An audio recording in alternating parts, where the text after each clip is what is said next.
Hello friends, ओम श्री गणेशाय नमः। जय श्री कृष्णा। आप सभी का स्वागत है आपके अपने यूट्यूब चैनल पर। फ्रेंड्स, आज हम आपको इस वीडियो में बताने जा रहे हैं कार्तिक मास में सुनी जाने वाली बुढ़िया माई की कहानी के बारे में। फ्रेंड्स, वीडियो शुरू करने से पहले आपसे रिक्वेस्ट है, अगर आप हमारे चैनल पर नए हैं और आपने अभी तक चैनल को सब्सक्राइब नहीं किया है तो प्लीज़ सब्सक्राइब कीजिएगा चैनल को, साथ ही प्रेस कीजिएगा बेल आइकन को, जिससे नए वीडियोस से रिलेटेड नोटिफिकेशन आपको तुरंत प्राप्त हो सके। और वीडियो पसंद आने पर वीडियो को लाइक और शेयर ज़रूर कीजिएगा ताकि सभी भक्तों को इस वीडियो का लाभ प्राप्त हो सके। और कमेंट बॉक्स में जय श्री कृष्ण जरूर लिखिएगा।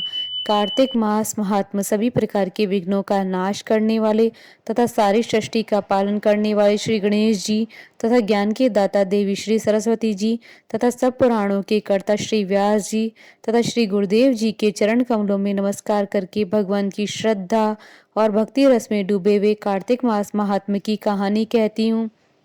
कार्तिक मास की बुढ़िया माई की कहानी आरंभ।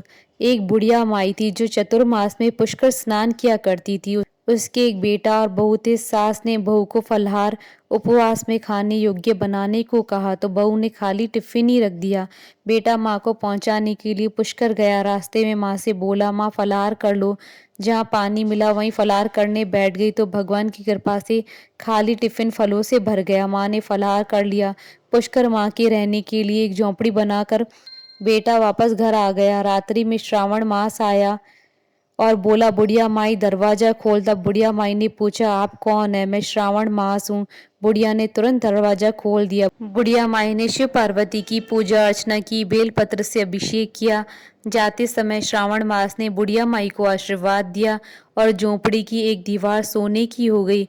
भाद्रपद मास आया, उसने भी दरवाजा खोलने को कहा। बुढ़िया माई ने दरवाजा खोला, सत्तू बनाकर कजरी तीज मनाई। भाद्रपद मास ने बुढ़िया माई को आशीर्वाद दिया और झोपड़ी की दूसरी दीवार भी सोने की हो गई। फिर अश्विन मास आया और उसने भी दरवाजा खोलने को कहा। बुढ़िया माई ने दरवाजा खोला, पितरों का तर्पण कर ब्राह्मण भोज कर श्राद्ध किया। नवरात्रि में माँ दुर्गा को अखंड ज्योति जलाकर प्रसन्न किया। सत्य की विजय दिवस के रूप में बुराई का अंत की खुशी में दशहरा मनाया। अश्विन मास ने जाते समय प्रसन्न होकर तीसरी दीवार भी बहुमूल्य रत्नों से जड़ित कर दी और बुढ़िया माई को सदैव प्रसन्न रहने का आशीर्वाद दिया। इन सब के बाद कार्तिक मास आया, उसने भी दरवाजा खोलने को कहा। बुढ़िया माई ने दरवाजा खोला, अति प्रसन्न मन से कार्तिक स्नान किया, दीप दान कर दीपावली, गोवर्धन पूजा, भाई दूज, गोपाष्टमी, आंवला नवमी मनाई। कार्तिक मास ने जाते समय आशीर्वाद दिया और झोपड़ी के स्थान पर महल बन गया। बुढ़िया माई गरीबों की सेवा कर भजन कीर्तन में अपना समय व्यतीत करने लगी। बेटा अपनी माँ को लेने आया तो माँ और झोपड़ी को पहचान न सका तो पड़ोसियों से पूछा, उन्होंने बताया तो बेटा माँ के चरणों में गिरकर बोला, माँ घर चलो। सारे सामान के साथ घर ले आया।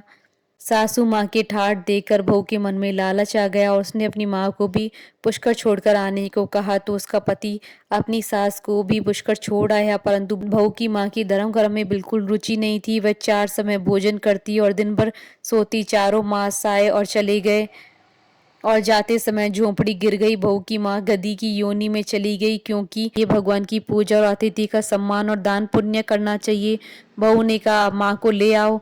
जब जमाई सास को लेने गया तो कहीं न मिली। लोगों से पूछने पर लोगों ने बताया कि तेरी सास धर्म कर्म कुछ नहीं करती थी, खाती थी और सोती थी, जिससे वह गधी की योनि में चली गई। जमाई गधी की योनि में सास को बांधकर घर ले आया।